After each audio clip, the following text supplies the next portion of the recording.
Every trail has a beginning, and for me this one starts in the heart of the Peak District. After finishing the north section of the White Peak Way, I'm back to complete the south section, bringing the whole journey full circle. I'm Ben from Contours Holidays, and I'll be your guide as we explore the best of Derbyshire's landscapes.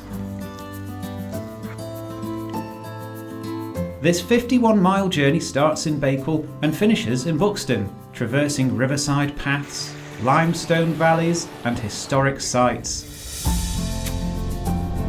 It's a perfect trail for anyone who loves the variety and a proper Peak District challenge. For the first stretch, I'm walking with Gosha, a colleague of mine, who definitely keeps the pace lively. We set off through Bakewell's charming streets and head straight for the beautiful countryside and open moorland, where the views seem to stretch on forever. We climbed up onto Stanton Moor, home to the Nine Ladies Stone Circle, a Bronze Age monument said to represent 9 women turned to stone for dancing on the Sabbath. Not far from there, the trail passes the towering rocks of Robin Hood's Stride, where it's said the outlaw himself leapt from one boulder to the other. I decided not to test that theory. My insurance doesn't cover stunts. From there, the route winds through peaceful farmland and rolling hills towards Youlgreave, a lovely old village by the River Bradford.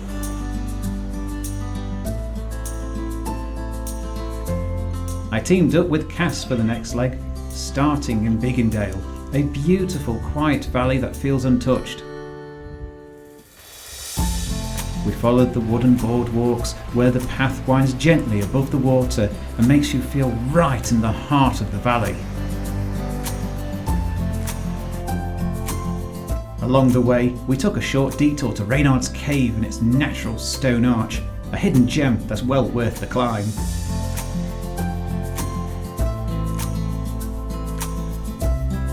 From there, the scenery opened up into the iconic Dovedale, one of the most famous valleys in the Peak District. Then, we crossed the famous stepping stones beneath Thorpe Cloud and continued along the river before reaching Ilham Village and Ilham Hall, with its Gothic charm and peaceful parkland.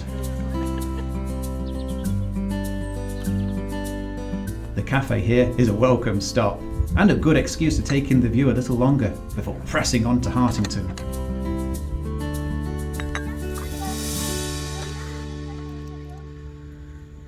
With my colleagues hard at work back at Contours HQ, I walked this final stretch solo, which meant double the work.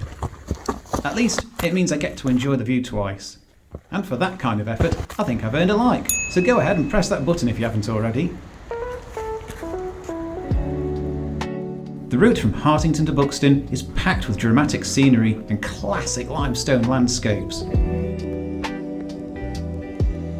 I passed Pillsbury Castle, or what's left of it, a gentle bump on the landscape that once had big ambitions, before reaching Parkhouse Hill and Crome Hill, known as the Dragon's Back for their ridged silhouettes.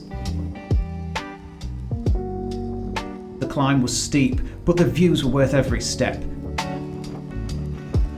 Finishing at Solomon's Temple, a Victorian folly perched above Buxton that stands on an ancient Bronze Age burial mound. Climb to the top and you're rewarded with a 360-degree view across the peaks, a fitting end to the walk.